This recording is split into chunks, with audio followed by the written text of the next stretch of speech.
Miss Scott.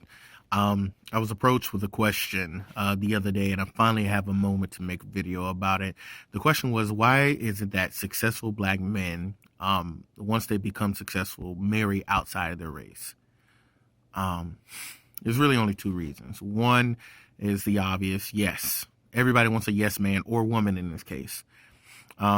The ability to get whatever it is you want without having to work for it, just off the strength that you're a successful black man, and that whoever you may be dating is enthralled with the fact that you're black and may or may not possess certain uh, characteristics, is an appealing thing, very, very appealing, and it's very difficult to stray away from something like that if you've had, you know, a very difficult time prior. The second reason is usually psychological.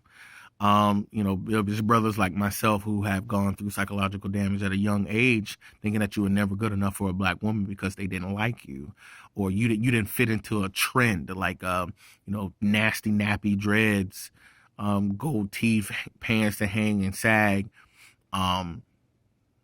trap music, or if you were too dark skinned. That was really one of my major things. That was a combination of, I was really black and really smart.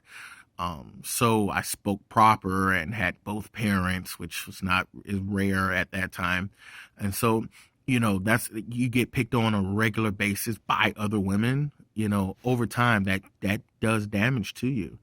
And so I've seen other people, some of my colleagues who ended up dating and marrying white women, off that strength, off that hatred of black women. And I think that's the most disrespectful thing you could possibly do, because your mom's black, your sister's black, deal with it. And I'm not saying deal with it with like it's,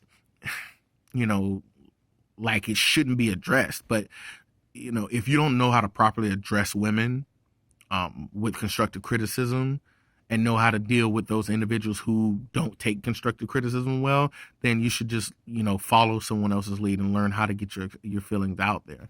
I've been doing it for some time now. I will tell a black woman how I feel and what they do wrong. And if they cry to the feminists, then so be it. I'll fight the feminists too, because no one should feel like shit. No one should feel like shit. And that does create a level of hatred. I've seen it happen. They go from loving to just liking to just being whatever, accepting whatever comes their way, to actual hate.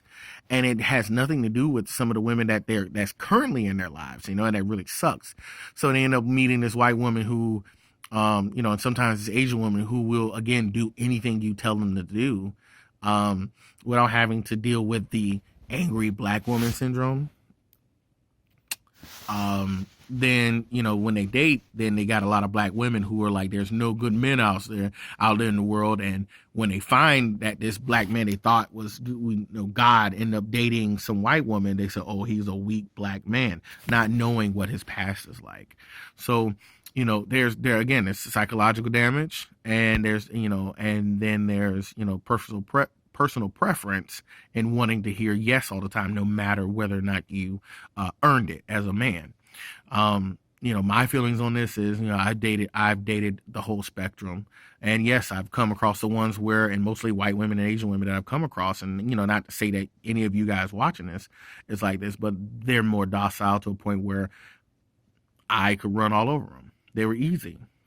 I didn't have to do anything. I could get the cheeks without even trying. And, and then again, but then as I got older, I ran into black women who were the same way. Like, wow, really? Get the fuck out of here. They got the cheeks without even trying. You know what I'm saying? So I think what it is you have to be able to travel outside of your current situation and get older and learn more about the world, and realize that because 15 black girls pick at you at a young age doesn't mean that all the women in the world suck. All the black women in the world suck ass.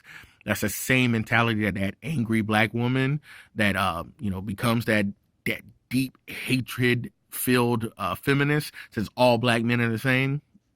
It doesn't really work that way. And I met plenty of black women who were the total polar opposite, and they just, the universe had other plans for them. I just wasn't part of them. So, I ended up dating a Puerto Rican and Dominican woman. I love this woman. Charity is everything to me. And you know, people mistake her for being a white girl because she's pale. She doesn't have a lot of melanin in her skin, but, you know, the roots are there. And that's just what it is. And, you know, the number one thing that a black man should do, no matter who you date, no matter what it is, you should always improve and empower your people. At the end of the day, that's your job. And whether you choose to accept it or not is definitely up to you, but it is definitely your job. So whether you end up dating and marrying a black woman or not, your job is to be able to turn and go back to the hood, or go back to your neighborhood and figure out how to empower your people and how to, you know, help other brothers, you know, not make the same mistakes as you and become financially responsible. Buy up the block, whatever it is you got to do, but always think, act, buy black, period. That's your job. Otherwise, you're less than a black man. You're not a man. Okay. And that's just the way I think about it. And I'd love to hear what you guys think about this.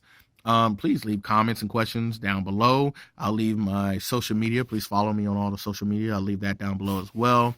You know, subscribe, tell your friends, come back and, you know, antagonize. I can't even say the word. Antagonize me if all necessary. My videos are never edited. They're all raw.